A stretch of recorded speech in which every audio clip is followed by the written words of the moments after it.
Ernest Hemingway's The Old Man and the Sea, published in 1952, is a novella rich in history and critical intrigue.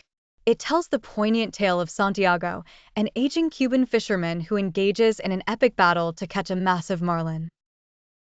Written between December 1950 and February 1951, it was Hemingway's final major fictional output during his lifetime.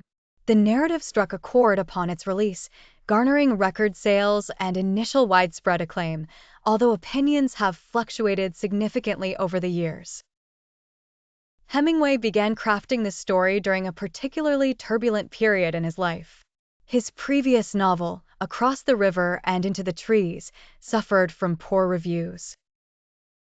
Compounding his professional woes was a domestic crisis involving his deteriorating relationship with his wife, Mary, concurrent with his romantic feelings for his muse, Adriana Ivanchik.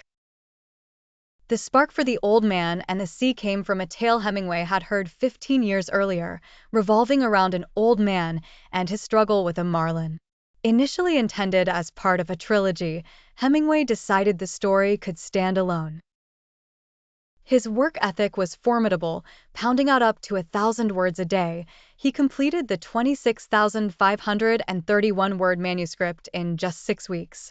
Convinced of its standalone merit, Hemingway saw the novella published in Life magazine on September 1, 1952, quickly followed by Scribner's on September 8.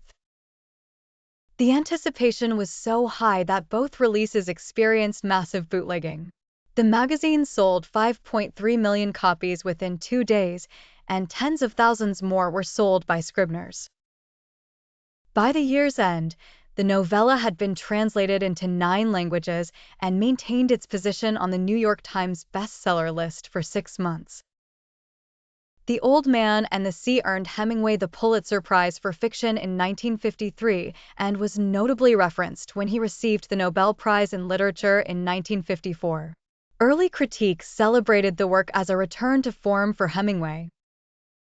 However, subsequent reviews saw a shift, with some critics deeming the initial reactions overly effusive.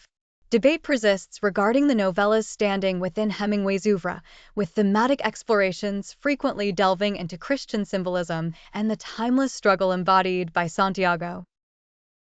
The novella remains a centerpiece of literary discussion, its critical standing as fluid as the sea it so vividly describes.